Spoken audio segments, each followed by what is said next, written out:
let's get one thing out of the way. The Galaxy S21 and the Galaxy S21 Plus were fine. They're two phones that I could pretty much summarize just by saying new chip, new look. And so, while that doesn't make them bad phones, I actually appreciate how Samsung made them cheaper than last year's, it does mean that it's just kinda hard to get excited about them. But the Galaxy S21 Ultra is different. It's actually interesting that they ended up going for the name S21, just because after they moved all the way from 10 to 20 last year, moving from 20 to 21 now makes this sound really inconsequential. But long term, I think the fact that the name of the phones now matches the year we are in will probably help a lot of consumers just keep track of which one's which. And it might even help Samsung pop up in a few more search results. Anyways, let's get into it. And this video was actually sponsored by Huel, which is a really fun story that I will tell you at the end. The unboxing experience is... oh dear. This trend of removing the chargers has caught on a lot quicker than I was expecting. But while it is a shame, while this is the pinnacle of Samsung's lineup, yet we're getting less in the box than we've ever had, on the other hand, they are kind of passing that saving onto the consumer. Like, this phone is something like £50 in the UK, or $200 in the US, cheaper than last year's. That kind of makes up for it. If we open it up, you've got the phone on top, you get an insert, which has a cable and some other manuals, and that is literally it. We don't even get a case here.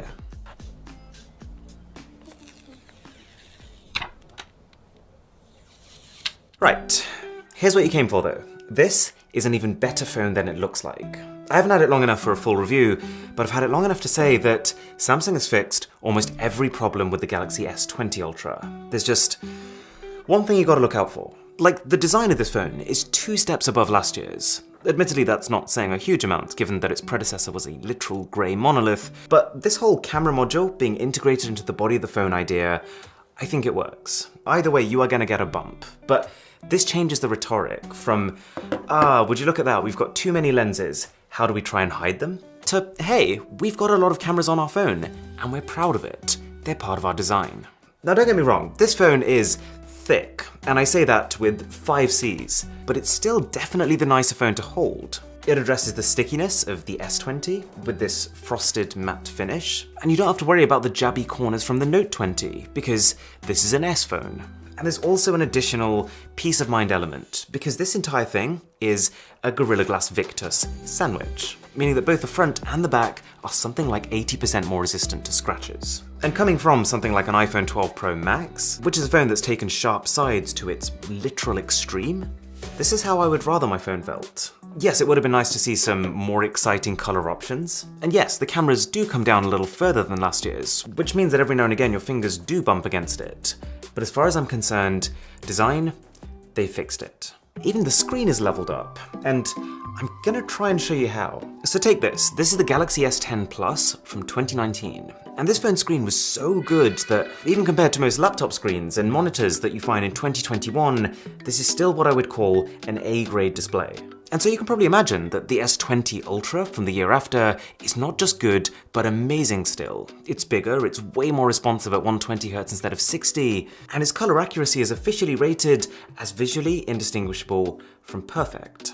So, when I tell you that with this phone, they've taken that, given it 25% more nits of brightness, 50% better contrast, and allowed it to run at not just 120Hz, but also Quad HD Plus resolution, you can probably imagine how good a screen it is. I do still wish they'd managed to get rid of this little chin left at the bottom, because it seems like they've managed to do that on the standard S21. But yeah, if you're someone who hasn't upgraded phones recently, and you're coming from like a 2017 model, I would pay to see your reaction to this. But there's more. Samsung have done the unthinkable and added S Pen functionality, which is something that up until this point has been exclusive to the Galaxy Note brand of phones. Now, it isn't something that I'm gonna use. Like, it's not just that you got to drop $70 on a case, but it's a case that looks like this, and you're still not getting the full S Pen features. But we can't complain about just having another option. And this new S Pen does at least look, well, a bit more like an actual pen. They've made the RAM and storage faster, they've used a new generation of fingerprint scanner that's 1.7 times larger, they've improved the chipsets. You might remember the absolute fiasco that was the Exynos chips last year. Effectively, if you were buying a Samsung flagship in either India or the UK, you were getting a phone that not just ran hotter, but had up to 20% worse battery life and performance than if you were in the US and you got a Snapdragon phone. But this time round, Samsung's claiming they've fixed that disparity. This new Exynos 2100 and this generation of phones has apparently caught up. Maybe. Because in my video briefing for this phone, I was told that the graphics were 35% better. Fine, that's great. But when I asked later over email, they said it was 33% faster. And then when I watched the launch event of the chip itself, they said there it was more than 40% faster. We will dig into this. I've got a full video planned comparing the Exynos and the Snapdragon versions of this phone. So if you do want to see that, then a sub to the channel would be ultra. I think that works. But don't forget, just having a next-gen chip in this phone, whatever the region, means a whole load of other quality of life improvements, like better 5G, better battery efficiency, Bluetooth 5.2, which is effectively just more stable Bluetooth, and it might also make your earphones sound better. You get a faster camera shutter time, you get quicker app loading, all that good stuff. And even Wi-Fi 6E, which can raise the average speed of your Wi-Fi quite dramatically if you have the right router. But most importantly, I think they've got the cameras right. So, with the S20 Ultra last year, they loaded it up. They jumped from a 12 megapixel sensor to 108, they went from 10 times max zoom to 100 times space zoom, and they went from 4K to 8K video recording. But I think the focus was so much on just getting those numbers in there, that in terms of how it actually delivered on those numbers, it was kind of lacking. This 108 megapixel sensor, it was detailed, but when it launched, actually suffered worse dynamic range than even the normal Galaxy S20. Not to mention it had a really tough time focusing on things, which is a pretty fundamental part of the camera experience. And the 100 times space zoom was cool, but beyond about 10 times it just wasn't really good enough to use anywhere. So, Samsung refined it. The Galaxy Note 20 Ultra that came a few months later had much better dynamic range thanks to improved software. It completely fixed the focusing issue with the introduction of a laser autofocus module, and they created a zoom system that you could actually use even at 20 times. So with the S phone, they pushed forward, with the Note phone, they consolidated. And so I'm glad to see that with a new S phone, they've pushed forward again.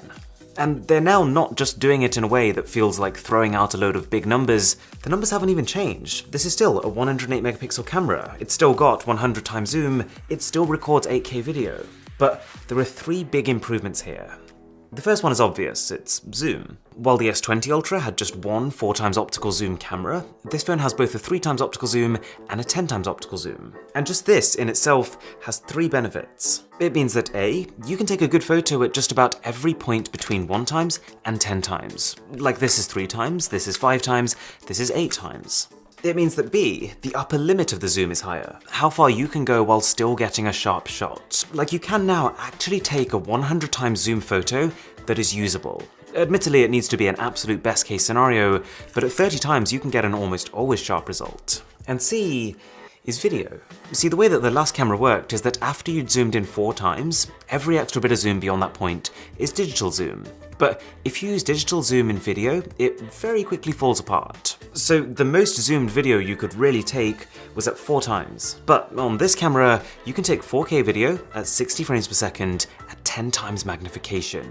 You can also now lock the zoom. So you know when you get to these crazy zoom levels, like 30 times, I already mentioned that you'll be using a lot of digital zoom, which is effectively just taking a frame and cropping into it. And the one upside of doing this is that when you're zoomed in, your phone can actually see a lot more than what you can see. And so, as you move your phone up, for example as your hand shakes, that crop can just come down so that your subject remains still. All that said though, how important is zoom? Like, is it just one of those things that's really easy to sell to people? Because you can be like, well, at 100 times magnification, our photos look so much better than the competition, so our cameras are so much better than the competition. To be fair, when I was on the S20 Ultra, I did use the zoom a fair bit. But at the same time, I can't think of a single point when I used it because I actually needed to see something really far away. It was almost always just the same way you use a toy. Like, I'm curious, what can it do in this situation type thing. And I did say this in one of my videos about the phone, but there were so many comments of people like, rubbish, I've seen what that phone can do, it's way more than a toy.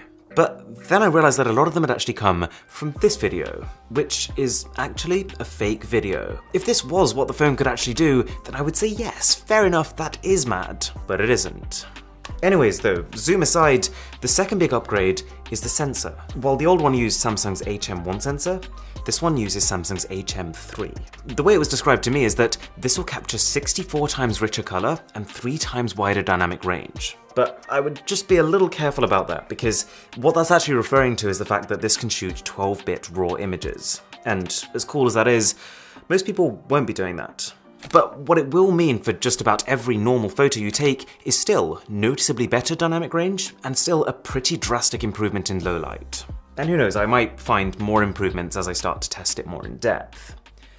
Now, the third camera upgrade is the most interesting. See, this phone technically has 4 cameras, right? It's a quad camera setup. But it's actually kind of 5. What they've done is add a dual pixel autofocus to the ultra-wide camera. And so when you get really close to subjects, it can detect where they are and turn itself into a macro camera.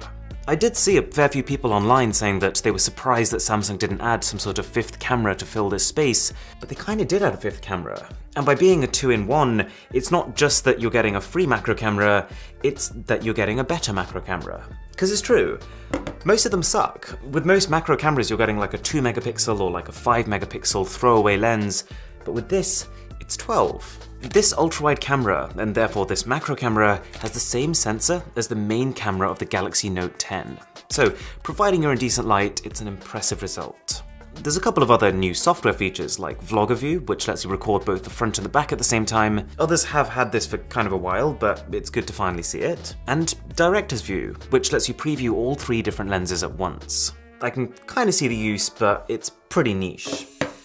Right, so I mentioned earlier that there was one thing that you should probably watch out for with this phone, and that's the fact that Samsung has silently dropped microSD card support. Which means that compared to the frankly ridiculous 1.5 terabytes that the S20 Ultra could store, which is one of those things that really made us go, whoa, that is ultra, the new phone goes up to a much more normal 512 gigabytes. And this is particularly worth bearing in mind because Samsung is marketing this as the multimedia machine, the phone to record 4K video at 60 frames per second on, the phone to record 8K video on. Do you want to know how much 8K video you can actually fit on the base version of this phone?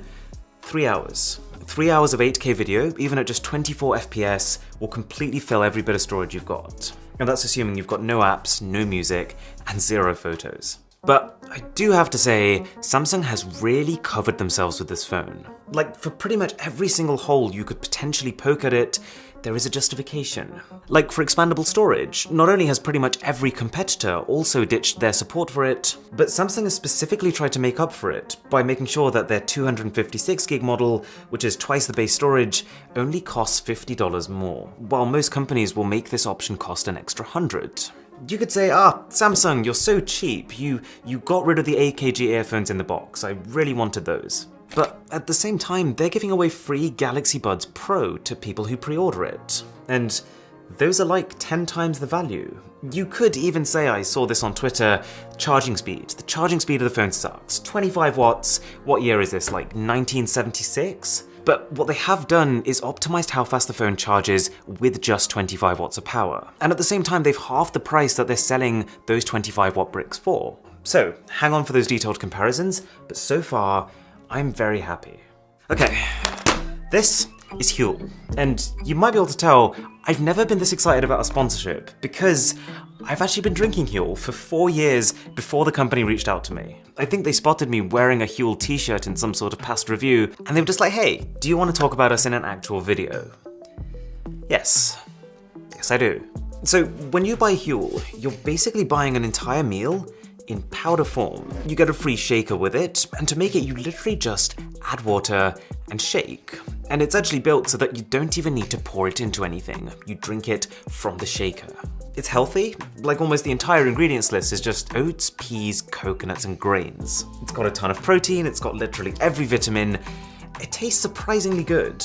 And actually the one I've switched to recently is the new Black Edition, which is the exact same concept but with 33% more protein and 50% less carbs. So give it a try. I've left a special link in the description, and if you click that link, it will really help to support this channel. And if you order, you'll actually get not just the powder and the shaker, but also one of these extremely well-fitting Huel t-shirts. If that doesn't tempt you, then I don't know what will. Thank you so much for watching. My name is Aaron, this is Mr. Who's the Boss, and I'll catch you in the next one.